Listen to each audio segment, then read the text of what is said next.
Thanks, Lydia. That was a fantastic introduction, and your slides are far cooler than mine. I'm going to take you through a chat about the kind of nuts and bolts of doing a systematic review, really emphasising systematic reviews related to treatments. Obviously, systematic reviews can be applied to a couple of other areas. We can look at prognostic studies and diagnostic studies and other things like that. But the ones I'm most familiar with, certainly, and the most common ones out there, and the ones in which a lot of the methodology has been developed from, relate to the systematic reviews of treatment effects. So we'll look at basically a step-by-step process that you need to go through.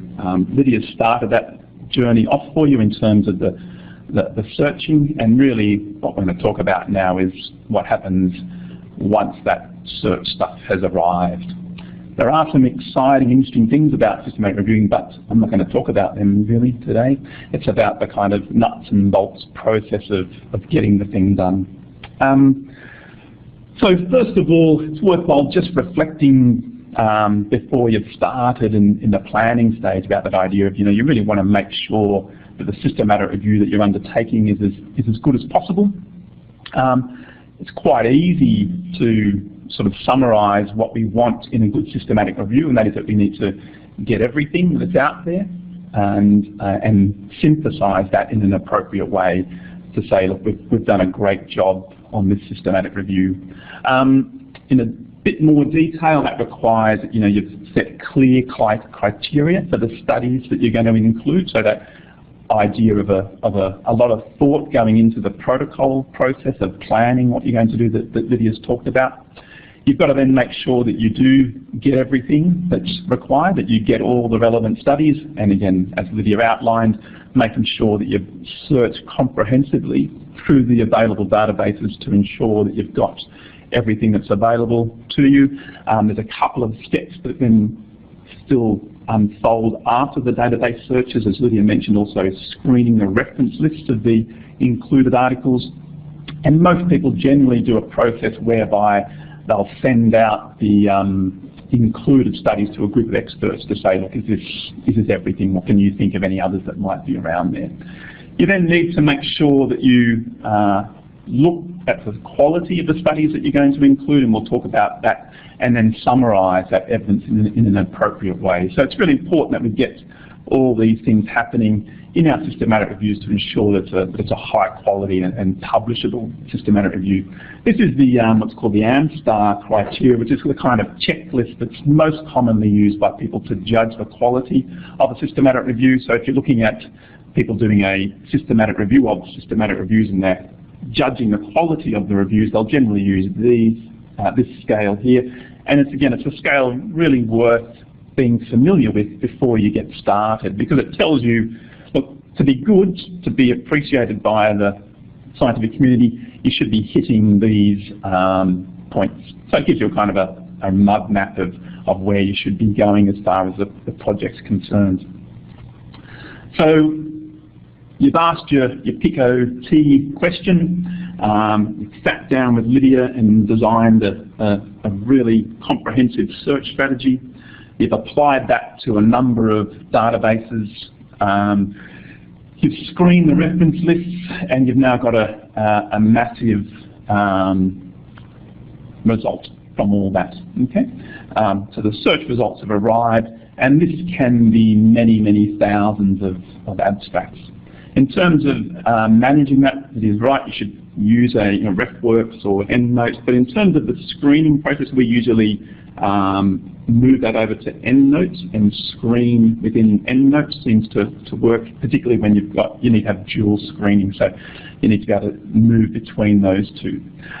So there's this first stage, remember that PRISMA guidelines of this first stage of screening, which is the abstract screening stage. You do need more than one person to be rigorous and be seen as a high quality systematic review. There are some reviews out there where one person does that, but it is seen as a very suboptimal approach. There's a couple of ways to kind of get around that if you are pushed for time, and that is, for example, if you've got a a reasonably large team, you can have groups of pairs that screen bits and pieces of it.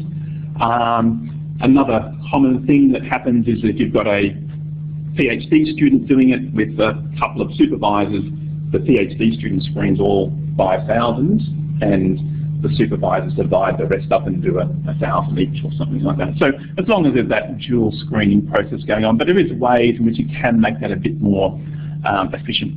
The screening should be done independently. So it's the bathroom. Took me about 4 years being here. The screening should be done independently, so the two people who are doing the screening shouldn't be talking to each other. They should go through the whole process independently, and then at the end come together and look at where the conflicts are. In your protocol, you should state what the process of resolving conflicts is going to be, and that usually is a meeting takes place to discuss them, and if no agreement can be made, then a third person is consulted and a majority decision is made, is the most common terms you'll see. So it does get to this idea where you do need really kind of 3 people in play to get that happening. It's always tempting when you're doing systematic review to dump things, because you don't want to be reading a whole lot of articles, but you just need to be careful in this stage of screening. If you're not sure, then you should accept it to go on to the next stage. If you're umming and ahhing about a study based on the abstract and title, is it something that's relevant, then you should take it and have a look at it in full text. If you've got it in Excel, it's worthwhile, after having done the sort of visual screening and read every abstract and made a decision, use the find function in Excel and just stick in a couple of keywords and just let it run through all 5,000 of them and see if it's picking up any that you might have missed along the way. Just as a little bit of an electronic check. Okay. At the end of that process, you've screened 5,000 abstracts and titles. 2 people have done it or more. They've got together. They've decided on what's going to go through to the next stage, and that needs to be recorded. This is how many we had when duplicates were removed. This is the number that we then moved on to full text. This is how many we got rid of. You don't need to say why all those other ones were done. There's going to be thousands of those, but just need to have a number there. So you need to be keeping track along the way. So the second stage of screening is you've agreed on which things need to be looked at more closely, and this is when you need to go to full text. So you need to source the full text of the articles that you've picked up from your initial screening process. You again might need some help from Lydia on that to get hold of those. It can be quite complicated, particularly with some older studies. If you haven't set in your protocol a language restriction, you might be also looking at a largish number of studies that require translating. That's getting easier and easier now with Google Translate and Labelfish and these sorts of things that are out there to help with that. One of the big advantages of doing systematic reviews through the Cochrane collaborations, they often do help with translating services, but there might be that as part of the process. And again, independent screening needs to happen again, so the pairs of people need to then get in separate rooms, independently read those full text against the same inclusion-exclusion criteria and make a final decision about what should be accepted. Okay? Obviously, again, if there's a conflict, there needs to be some criteria for how you dealt with that conflict, and it's usually the same process. Get together, have a chat, still can't decide, take it to a third person, majority of the decisions made. At this stage, though, it needs to be much more detailed in terms of your reporting of what's happened. So you should obviously give the number of full texts that have been screened, the number that were included, and the number that were excluded, and generally you need to put some information as to why you excluded full text articles. Okay? Because most of the time these actually get presented in the paper itself as a table of excluded studies. It can be pretty brief, it can be just a line or two, but you do need to give some information as to why you dumped a certain number of articles. This is something that, a reader of the review might say, look, what about Smith and Jones? I thought that was relevant to this question, and I'll look in the excluded table and they can see a reason as to why it didn't meet the inclusion criteria. Okay? So what we're there at that point of time is we've now got our collection of appropriate articles, full text articles that we think fit the bill to ask the question we've got. The next thing that needs to happen is you need to extract information from those articles. And generally, you want to be able to give a detailed description of the studies that you're including in your systematic review. And they, again, inform another table of included studies, which have a lot more detail associated with them. This is usually done using a data extraction form. And this is something that you need to get together as a team and put together prior to undertaking the study. So you create your data extraction form. The Cochrane does have some sort of templates of that. But generally you're looking at sort of general information about the study, what country it was done in, when it was done, those sorts of things. Some information about the population that the study sourced its patients from. So not the exact details of the people in the study, but the population that they was interested in, and maybe the sort of setting that they were recruiting people from. There's then information about the methods of the individual studies, the details of the actual participants in the studies, what was done to them, what were the control interventions, what was measured as the outcomes, so a description of the actual tools that were used as outcome measures, and obviously this is related to your protocol, what you're interested in your O of your PICO, and then the actual results of those things. You also sometimes there's an applicability thing, which looks at how well it applies across the population and those sorts of things. So there's generally these things that we look at in a data extraction form, and there isn't one that you use. You need to design that for each review that you do that suits the purpose of the interventions, controls, patient population and outcomes that you're thinking about. So there's a kind of template there, but they need to be developed for each study. I've got a whole collection of them from various systematic reviews. If anyone wants one, I'm more than happy to send you so you see what they kind of look like, but they should be developed as a team before you get going. What you then need to do, so you've extracted all the kind of general information about that study, who was in it, what they did to them, what the outcomes were, that sort of stuff. The next thing you need to do is to appraise the quality of the studies. Remember, in a systematic review, we want to estimate the effects of treatment, not the effects of bias, this idea of rubbish in, rubbish out. So we want to make sure we've got a handle on the quality of the evidence that's informing the study that we're doing. So this is this risk of bias assessment or quality appraisal. Comes in generally two forms. There's a few things out there which are like a checklist. So the old-fashioned JDAD scale you might have come across. There's the Delphi list. There's the Pedro scale.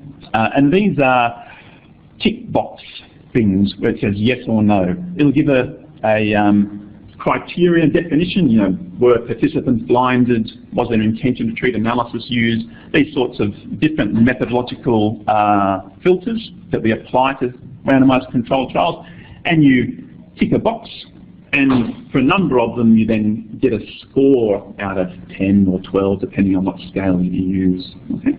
And they can be good. They're certainly quick and easy. And if you're doing a systematic review in the rehabilitation world, the Pedro database has scored all the randomized controlled trials for you already, and they've been checked.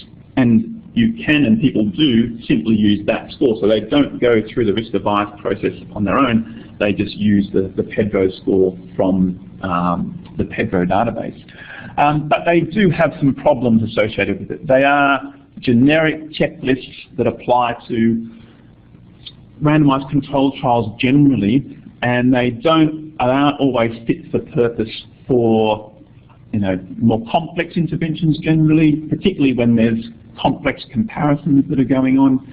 And probably what's now more commonly used and certainly favoured by the Cochrane collaboration is to use what's called a risk of bias approach, where there's guidelines and general headings about things that you should be looking at, but essentially you construct your own scale, looking at things that are relevant for the types of interventions and studies that you're using. You can modify those criteria in your protocol to again match the study that you're investigating, and it gives you not just a yes/no, it gives you also an unclear category, which actually can be quite useful sometimes, because a lot of times you are unclear, and it doesn't mean using a Pedro scale or the Delphi list. If you're unclear, you usually go no, you haven't met that criteria. So studies can sometimes look worse than they really are. With an unclear categorization, it does sort of give studies a bit more of a chance to feature in your review and in your meta-analyses.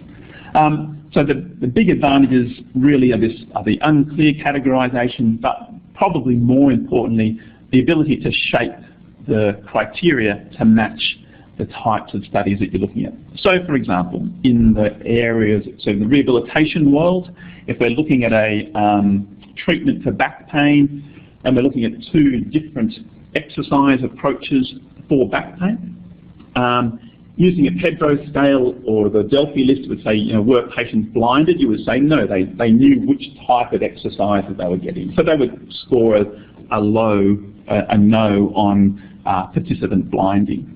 But if you set your criteria up in your risk of bias assessment, you can say, look, if both groups are getting active care that's been told is an effective and useful intervention, being delivered by an enthusiastic clinician who has some buy-in to that type of intervention, they know they're getting 2 different types of care, but they haven't been told one's worse than the other. They haven't been told which is controlled and experimental. I think it's reasonable to classify that kind of study as a low risk of bias for participant blinding. Okay, so there's some ways in which you can suit the risk of bias assessment to the types of studies that you're looking at. So design the risk of bias questionnaire that fits your studies that you're looking at. Operationalize your definitions, and some of them are a bit tricky. You need to think about them. But if they're in the protocol, they're there and they're set before you start, so you're transparent in terms of that concerned. It really helps to pilot a process, so choose some studies that are in a similar area, that have got a similar kind of population, and check that things are working out well. And then again, 2 separate rooms, you go through those studies independently, you make those risk of bias decisions independently, you come together and you resolve your conflicts, and you have a process of dealing with a failure to resolve a conflict. What you then need to do is to set a quality threshold. And again, there's a couple of different things that you might do there. You might set a quality threshold for exclusion. So you say, we're not going to consider studies that have X. Often this will get called like a fatal flaw. Most commonly used one is a really large dropout rate. So studies with an over 50% dropout rate sometimes just say, well, this is a fatal flaw. We're not going to consider either in the qualitative or quantitative synthesis studies with a more than 50% dropout rate. So they say, we found this study and here it is, but we're not going to talk about it anymore. It's got a fatal flaw. So you'll sometimes see that being done. You'll also sometimes see this, we've collected all these studies, we're going to report qualitatively on all of them, and then we're going to undertake a meta-analysis, but we're only going to use high-quality studies in our meta-analyses. And you need to set a criteria for what determines a high-quality study. If you're using a Delphi list, you can use a cutoff number or the Pedro number. 6 seems to have crept into the literature in the back pain world as a kind of cutoff between high and low. It's quite arbitrary. There is a bit of data to support it, but there's some arguments against that. Often people say things like any study which scores a high risk of bias on any criteria will exclude, which is okay if you've got that unclear category in there as well. Sometimes you set this quality threshold for a subgrouping analysis, which we'll have a look at in a little while. You can explore the heterogeneity in your meta-analysis to see whether that heterogeneity is explained by trial quality. All those words will hopefully make a bit more sense to you in about 5 slides' time. But you've got a cut-off mark where you say we're going to exclude these as low-quality studies in a subgroup analysis. And there's another thing which we'll get to right at the end called the grade summary, which is your overall summary of the quality of the evidence. And that has an item in it which relates again to study quality. So you have to have a criteria for good and bad studies. You need to have a line in the sand for that. Okay. In terms of, so you've gathered all the information from the studies, you've appraised their quality, and now you want to report on what's happened. What is the outcome? What is the benefit or not of the treatment that you're interested in? Essentially, we look at these 3 different ways of reporting outcomes. The continuous variables, so things that measure a continuous scale like amount of pain or walking speed or range of motion or level of disability, those sorts of things. The best thing to use is just a mean difference between experimental control group, or weighted mean difference, you'll sometimes hear it used. But you can only use these when the scale that's being used to investigate the phenomena is the same or reasonably similar. So in the pain world, we almost always measure pain on a 0 to 10 numerical rating scale or a 0 to 100 visual analog scale. That's felt as being similar enough that you can pool them together as a simple mean difference. If the scales that are being used are measuring the same construct, but they're fairly different in the way they're constructed. So again, in the back pain world, we measure self-reported disability, usually our co-primary outcome. It can be done using a Rowland and Morris scale, which is a yes-no tick box for 24 questions, so it gives you a score out of 24. Or you can use the Oswestry, which has a 0 to 5 rating scale on 10 different tasks. So they're all measuring pain-related disability, but they're doing it in quite a different way, and it's not felt that those scales are combinable as simple raw scores. So these need to be combined as standardized mean differences. Okay. For dichotomous outcomes like risk of death or risk of hospitalization, those sorts of things, and it's usually a relative risk or an odds ratio. This is something obviously you need to be talking to the statisticians about and getting a sense for. In terms of the important thing to think about with outcome measures as far as the reporting of the review and making a judgment of the quality of the evidence, you need to specify the clinical relevance of your effect size. This idea of a minimal clinically important difference or the smallest worthwhile effect of that intervention. Okay? So this is where your statistical significance starts to merge with your clinical significance. So is there a difference between these groups? Yes, there is, but is that worthwhile? Is it something that patients would notice? Is it worth paying for? Do the risks outweigh the benefits? All those sorts of things. And so you should be making some, again, a priori statements about what you think is clinically meaningful and worthwhile for the type of intervention that you're interested in. This is quite complicated. There's data out there that's presented minimal clinically important differences for different outcome measures. A lot of them are a within group difference, and we're looking at, in randomized controlled trials, obviously a between group difference, so there's not a lot of overlap between those. There's been some changes on that front to try and make it a bit more useful for making between group comparisons.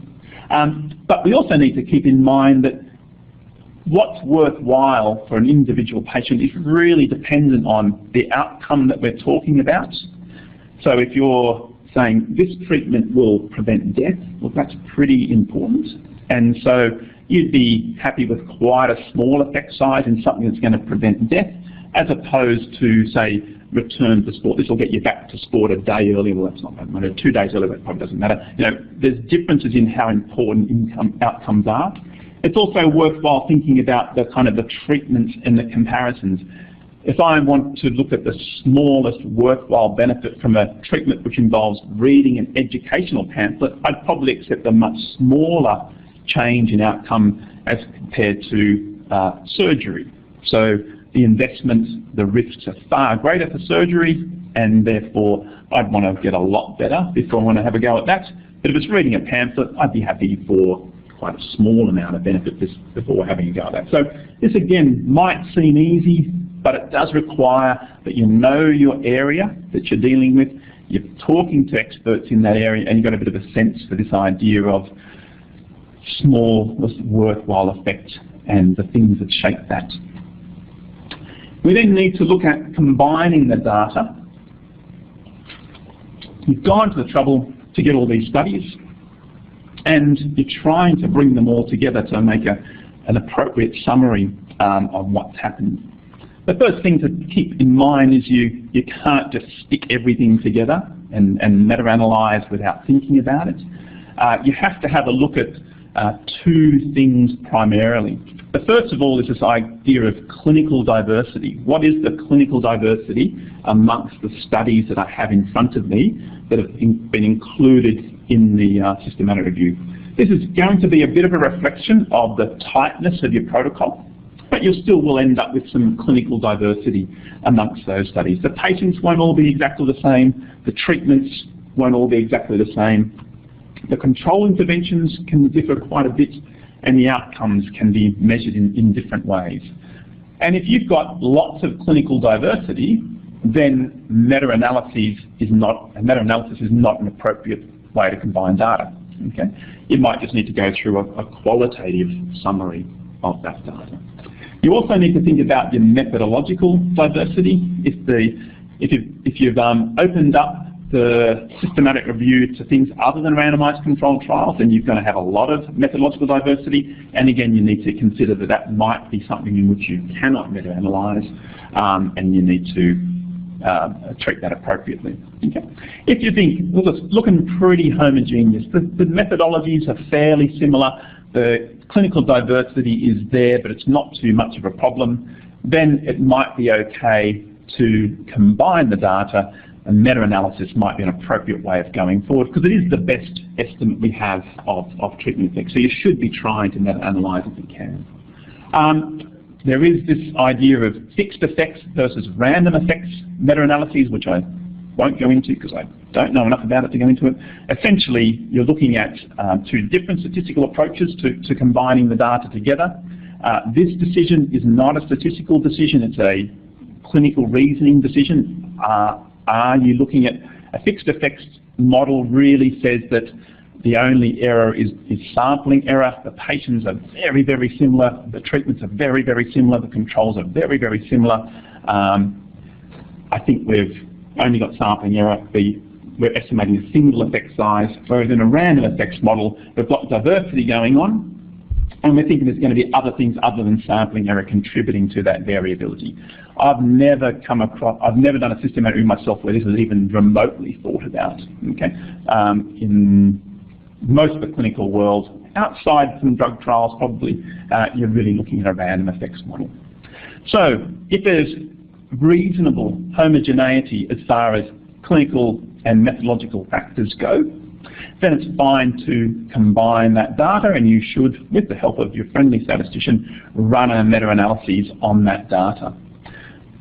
What then happens is you now need to investigate the statistical heterogeneity in that estimate of treatment effects. This is looking at the variability in the intervention that's greater than you'd expect by chance. Generally, there's two tests. You do a test first to see whether it's significant, and then a test to see how much of it there is. You get this I-squared statistic, and generally more than 40% heterogeneity is seen as a problem. You can get it by inspecting your forest plots. If you look here, you can see that these are all the various trials that you can see. Look, they all look pretty similar, and there's no heterogeneity in that. If you look up here, you can see that it's all over the place.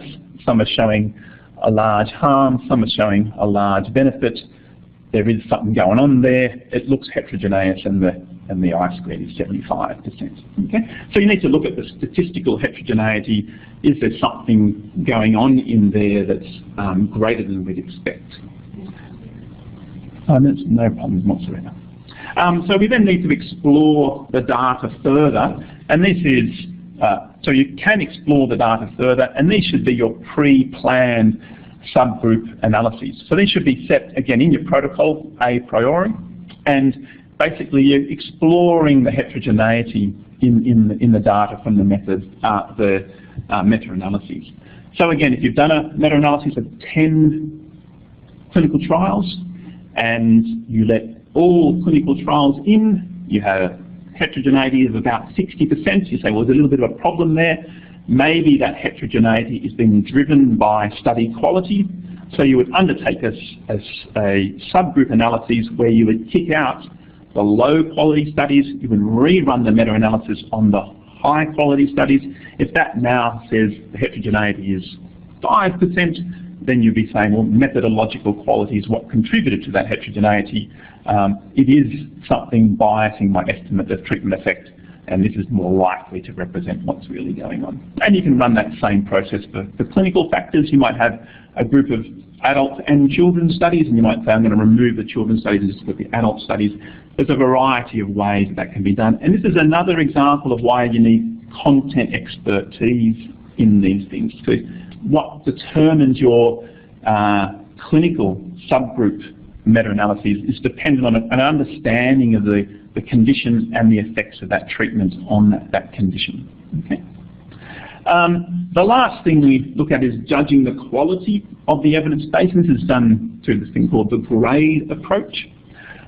Essentially, clinical trial comparisons using randomized controlled trials are seen as high quality evidence, and we then go through a process for each comparison within our systematic review at each time point, sometimes in the systematic review, and make a summary of the quality, precision and consistency of that evidence. So if I'm looking at pain, short-term and long-term, I'll do a separate grade statement for short-term and long-term, say comparing exercise to placebo and exercise to manual therapy or something like that. So there'll be different comparisons at different time points, so a different grade statement for each one. You start off by saying, these are randomized controlled trials, so it's high quality evidence. And then you start deducting points. If there's limitations in study design, and you can, again, you set these a priori, if a large number of participants that inform that meta-analysis come from low quality studies, then I'm going to downgrade it from high to moderate. It loses a point. Okay?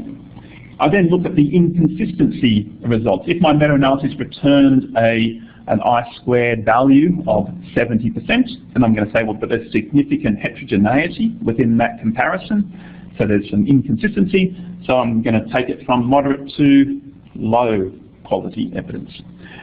If I look at indirectness, this one you don't often downgrade for, but if a lot of the sample is not quite the sample that you're interested in, you might downgrade it to very low evidence.